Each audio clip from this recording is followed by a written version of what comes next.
मला माझ्या चॉईसनं घेतात किंवा मी सोबत असताना घेतात, पण पहिल्यांदाच मी नसताना ह्यांनी माझ्यासाठी काहीतरी आणले आणि मला ते फार आवडते. तुम्हाला दाखवते. आत्ती आणि आहो पुण्याला गेल्यापासून 3-4 दिवस झालं घर अगदीच खायला उठलं होतं आणि आज आहो येणार म्हणून आज मग काय आम्ही सगळेच जास्त खुश होतो. आणि इथं बघा गाडी आली.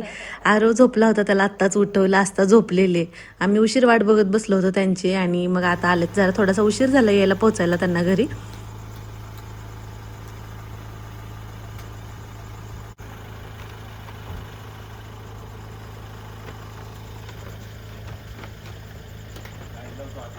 हा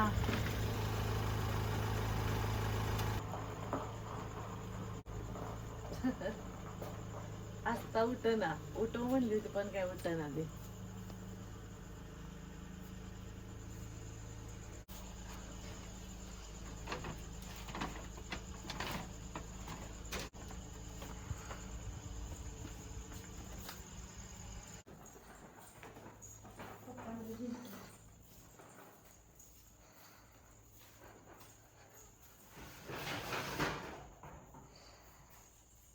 इथं आहोंच्या हातात बॉक्स बघून मी आहोंना विचारत होते त्याच्यामध्ये काय आहे, तर आहो म्हणाले की शूज होते म्हणून. त्यांच्या फ्रेंड्सनी त्यांना गिफ्ट केले होते सगळ्यांना, तर तेच मला दाखवत होते आणि खूप छान होते बरं का.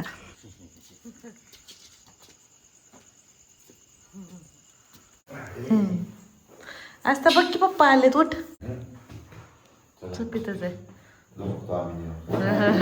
आज आस्था घरी असल्यामुळे दिवसभर खेळून दमली होती आणि पप्पांची वाट बघून बघून झोपी गेली. आता इकडे सकाळी 6 वाजताच बघा इकडे आपली कामाला सुरुवात झाली होती. मामा इकडे लेबरला कामं सांगत होते काय काय करायचंय ते, आणि आहो इकडे रोजच्या प्रमाणे आपल्या आंब्याच्या रोपांना पाणी देत होते. आता बऱ्याच वेळा तुम्ही आंब्याची रोपं बघून मला कमेंट केली की ताई विकण्यासाठी रोप आहेत का, तर नाही, आम्ही ती घरी लावण्यासाठी आणलेली आहेत.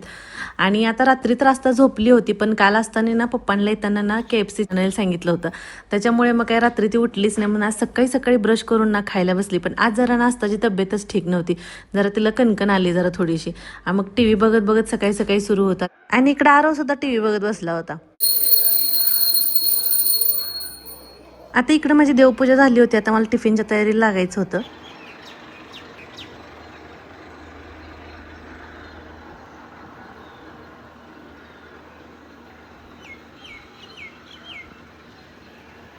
बाहेर तर छान अशी पक्ष्यांची किलकिलाट सुरू होती, तर ते खिडकीतून मला आवाज येत होता, थोडासा छान वाटत होतं सकाळी सकाळी. आता इथं टिफिनची तयारीला भाजी तर बनवून घेतली आणि कणिक मळायला घेतली. तोपर्यंत आरवला म्हणलं तू बॉटल भरून घे म्हणलं, म्हणून तो त्याचं काम करतच होता. आणि तोपर्यंत इकडे बघा आहोंचं कामाला सुरुवात पण झाली होती. भाजी तर शिजली होती, म्हणलं आता पटकन चपाती बनवून घ्यावं. पण इकडे आरव वाजताची गडबड सुरू होती की पप्पांनी रात्री काय काय खायला आणले ते बघायचं होतं त्यांना. इथं माझी गडबड टिफिनची चालू आहे, ह्यांची गडबड दुसरी चालू आहे. काय काय आणलंय बघायची किती गडबड सुरू आहे म्हणलं बघा की. हा अयो हा अयो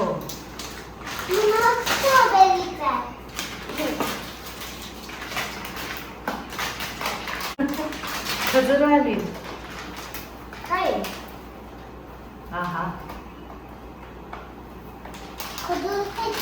है ना.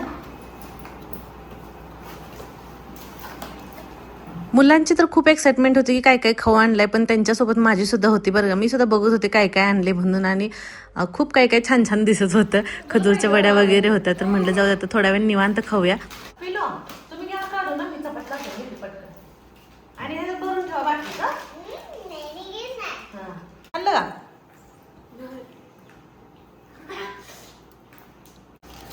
असं आहे होय.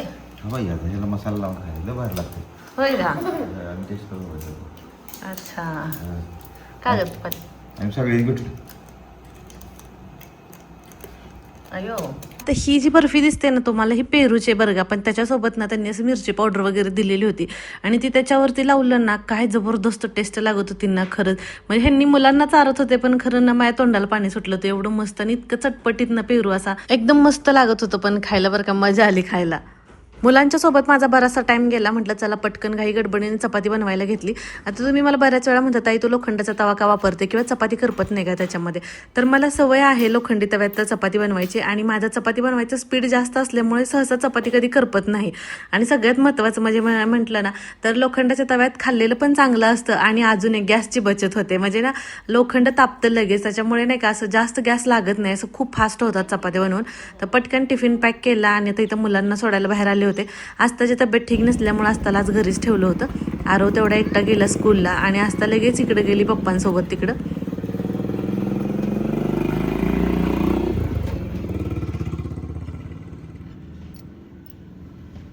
इकडं काम चालू आहे आव्हानचं.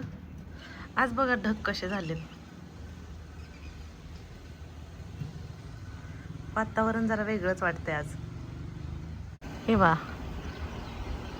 म्हणजे असं एकदम निळं भोर आभाळ दिसते. मधूनच पांढरे ढग येतात, मधूनच काळे येतात. पावसाचा तर काय आता पत्ताच नाही. जून महिना संपला तरी. हे वा पण हवा जरा सुटले कालपासून म्हणून जरा थोडंसं बरं वाटतंय. किती छान दिसत नारळाची पानं बघा अशी एकदम. बाहेर वातावरण छान होतं म्हणून थोडा वेळ बाहेरच थांबले आणि मग आतमध्ये आले आणि ज्या राहिलेल्या चपात्या होत्या त्या सगळ्या इथं बनवून घेतल्या.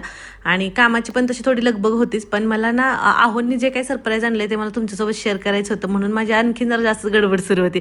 आता इथं मामांसाठी चहा बनवला होता. बाकी स्वयंपाक तर सगळाच आवरून झाला होता, पण एवढा किचन ओट्यावरती सगळ्या पसारा झाला होता. आता भांडी भरपूर पडली होती, तर आता अगोदर म्हणलं पटकन घासून घेते स्वच्छ करून, म्हणजे परत किचन ओटा आपल्याला साफ करता येईल. आणि पाठीमागं तुम्हाला जे 2 कॅरेट दिसत त्याच्यामध्ये जे आंबे होते ना शेवटचे जे काही निघालेले तर ते पिकलेले इथं आतमध्ये आणून ठेवले होते. तर आता ते कॅरेट पण रिकामे झाले तर ते पण मला सगळा पसारा काढायचा होता. आणि इथं बघा सगळं म्हणजे भांडी घासून घेतली, किचन ओटा पूर्ण असं साफसुथरं करून घेतला. आता जरा थोडंसं जीवाला आपलं सुकून जरा मस्त वाटत होतं एकदम स्वच्छ झालेलं बघून. आहो गेले होते ना आता गेट टुगेदरला, तुम्हाला मी म्हणलं होतं.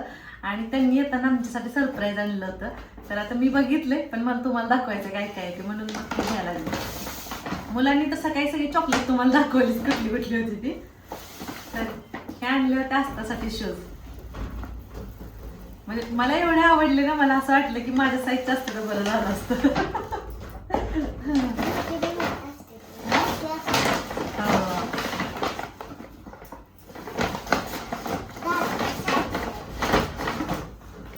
आणि ही होती आरोची चप्पल. मस्त वाटली, थोडीशी वेगळी नेहमीपेक्षा जरा त्याला घालायला. तो मात्र खूप खुश झाला होता, पण मला त्यावेळेस सोडी घ्यायला जमलं नाही कारण त्याला स्कूलला जायची गडबड होती ना सकाळी त्याच्यामुळे. आणि सगळ्यात महत्वाचं माझं सरप्राईज आहे. म्हणजे ह्यांचं नॉर्मली असं असतं की बाहेर चाललो ना म्हणणार घे तुला काय घ्यायचंय तुझ्या पसंतीनं घे. नेहमी काय पाहिजे ते मला माझ्या चॉईसनं घेतात किंवा मी सोबत असताना घेतात. पण पहिल्यांदाच मी नसताना ह्यांनी माझ्यासाठी काहीतरी आणले आणि मला ते फार आवडते.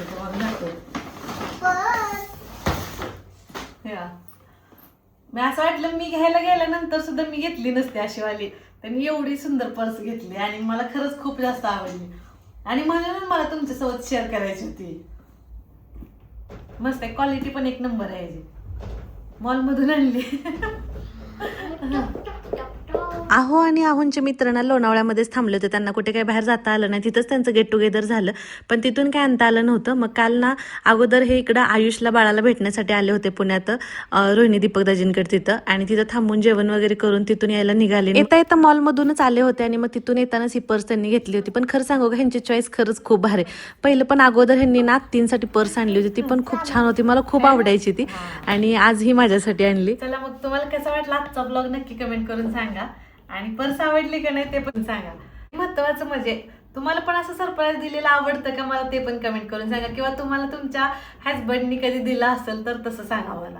माझा तर पहिला अनुभव आहे बघा एवढ्या वर्षातला. जसं की मी तुम्हाला म्हटलं मला सोबत नेऊन पाहिजे ते घेतात, पण मी नसताना मला पहिल्यांदाच घेतलं ह्यांनी, म्हणजे ह्यांच्या चॉईसने. त्याच्यामुळे मला जास्त भारी वाटतंय. मग तुमच्यासोबत असं कधी इन्सिडेंट घडला असेल तर मला सांगा. तर चला मग कसा वाटला ब्लॉग सांगा. व्हिडिओ आवडला तर लाईक शेअर सबस्क्राईब करा. भेटू परत. Bye bye.